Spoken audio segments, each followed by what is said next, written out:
Today, TechClan dropped update 1.4, which they're calling the biggest update yet for Dying Light the Beast. This update includes New Game Plus, legend levels, ray tracing, new finishes, a new week for the Call of the Beast Community Challenge, and over 200 additional fixes and improvements, encompassing environmental and navigational fixes, gameplay, performance and stability, graphical improvements, and UI and audio. There's a lot to get through here today, so I'm going to sweep through everything as quickly as possible. For New Game Plus, this unlocks immediately after the first time that you finish the game. You can now replay Kyle's story in New Game Plus while keeping all your gear, weapons, and character progression from your first playthrough. Enemy difficulty is increased, but you'll also encounter higher tier weapons and loot to match the challenge. New Game Plus can be repeated multiple times. Each completed run further raises the game's difficulty level and unlocks access to even stronger and rarer weapons, as well as the toughest enemies in Caster Woods. With New Game Plus, we also have a new weapon tier called Iconic. Iconic weapons are unique in design and can only be found in your legendary reward track or by playing New Game Plus. I'll talk about how the legend system works first before I go through all the legend skill points and the legend reward track. If you watched my previous video, we also covered how Timon said that they basically planned to have bosses be a bit more random in their attack style when it comes to New Game Plus, so that's just for us to go find out. We also know that there are new charms to be unlocked when defeating each Chimera, and that wasn't mentioned in the notes, so there might be a lot more hidden updates that we're not even seeing in the notes right now. Moving on to legend levels unlock after you reach max level, which is level 15. Legend levels is the classic Dying Light endgame progression system that extends your character beyond the main skill tree. Once you reach level 15, all earned XP is converted into legend XP. Higher difficulty settings and higher New Game Plus tiers increase XP gains, so the more you challenge yourself, the faster you progress. That's cool, it sounds like an XP multiplier that stacks every time you complete the campaign again. Each legend level grants legend points that you can spend on passive upgrades such as increased health, improved combat stats, and stronger beast mode performance.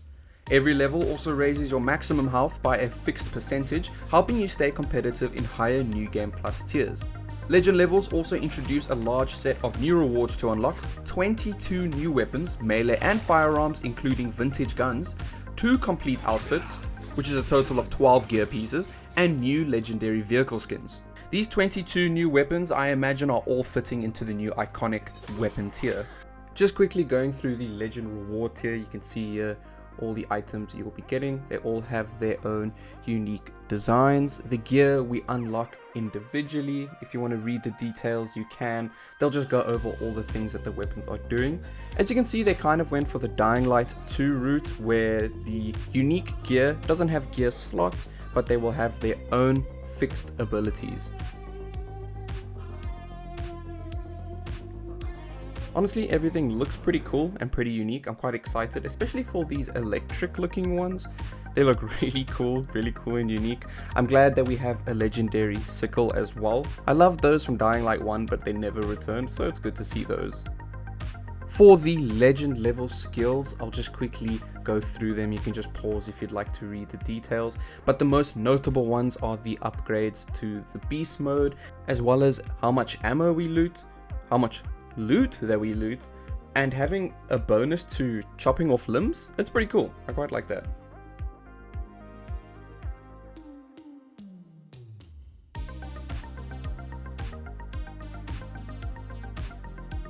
Moving on to ray tracing. Ray tracing is now available, bringing even more realistic lighting, shadows, and reflections to the game, allowing you to experience our immersive and visually stunning world with enhanced atmosphere and depth. To enable ray tracing, it's suggested to set the video quality preset in your game settings to ultra. If you need more tweaking, you can also enable or disable individual ray tracing options in the advanced video settings menu to balance performance and visual quality.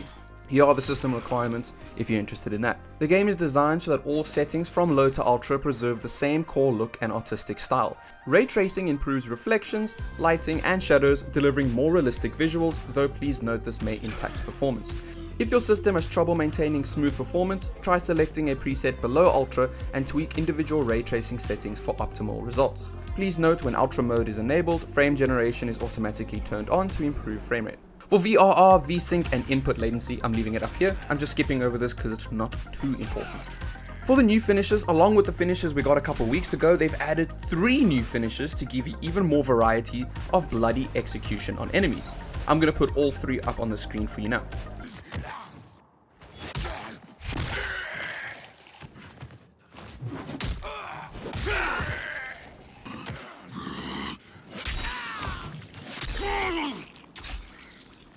With the new week, we also get a new Call of the Beast community challenge.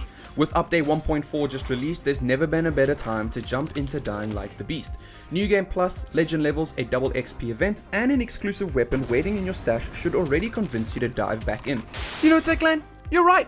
Now is the perfect time to hop back into Dying Light the Beast, and an even better time if you're still waiting to play. Let me introduce you to Aniba, today's sponsor.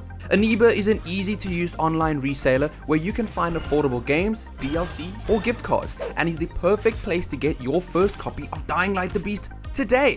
And if there wasn't any way to experience the Beast in its full glory, you can win yourself a brand new Alienware monitor for free for their Black Friday celebration. Head to the links in my description to claim your free entries right now.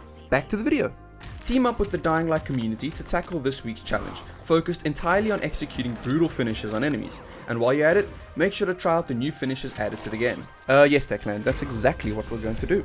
The Executioner Community Challenge has us execute 1 million finisher to get the Guts Buster car skin, and 2.5 million finishes to get the Rascal.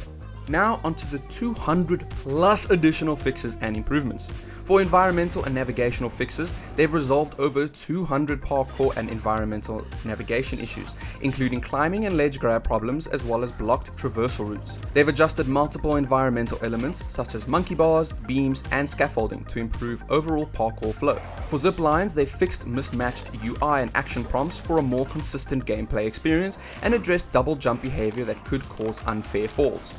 For vault poles, they've added an interaction prompt to clearly indicate that they can be used, similar to zip lines and ladders, and fixed double jump behavior that could lead to unintended falling. They fixed a blocker in the High Noon quest that prevented players from progressing due to a specific rock formation asset. I have not experienced that, but that sounds really funny. And now onto the gameplay updates, which I honestly think is pretty important. They've reduced the XP loss in survival mode through a global rebalance, with additional tuning focused on early level XP loss and night modifiers. They've streamlined the early game experience. They've reworked stamina curves to give players more stamina at the start of the game, but the total stamina remains unchanged, improving early combat encounters. They've added a rare weapon near the first campsite during the Hub 1 quest to better reward exploration, and introduced minor UI updates in the skill menu to make basic movesets more visible. They've added a reinforcements mechanic, which is adjusting the reinforcement amounts when players chain noise generating actions, especially when using firearms or explosions. For vehicle challenges, they've improved obstacle destruction logic to prevent players from being blocked by objects that should be destroyable by the vehicle. For co-op, they've resolved an issue where the host could get stuck on a black screen if another player cancelled and immediately restarted a co-op challenge. They fixed several cases of convoy activity spawning in front of players, and fixed instances where AI did not exit the surrender animation. And finally, they just fixed the Banshee floating in the air when killing biters that she's been standing on. For performance and stability, they've improved overall gameplay stability by addressing frame rate drops, crashes, and asserts across multiple systems, with over 35 issues resolved. For graphical improvements, they've addressed over 70 visual issues, including incorrect textures, floating assets, clipping models, and misaligned architecture. They've improved lighting and shadow rendering across multiple environments, including fixes for improperly lit interiors and exteriors, as well as various graphical artifacts. For UI and audio, they fixed a pop-up screen appearing on game launch when Epic and Steam accounts were connected, resolved discrepancies between VO and subtitles across multiple languages, with over 12 localization issues fixed. They've improved the quest marker functionality by addressing multiple incorrect or missing markers, corrected instances of debug strings appearing during gameplay, and fixed several UI display errors across menu sections. For audio, they resolved over 20 issues involving missing or incorrect sound effects, including weapon collision SFX and ambient audio during various missions. And finally, they fixed several co-op audio problems, such as missing voiceover lines and dialogue synchronization issues. Oh my god, that was a mouthful. If you're interested in reading the patch notes for yourself, I have linked them in the description. But honestly, yeah, you know what? I believe them. This really has been the biggest update so far. Honestly, I just wanted to speedrun through this video, just so I could hop into New Game Plus as soon as fucking possible. If you enjoy these updates, or maybe recognize my voice and have seen a video of mine before, consider subscribing. Or check out one of these videos, or one of this. Thanks for tuning in, and I'll see you guys in the next one.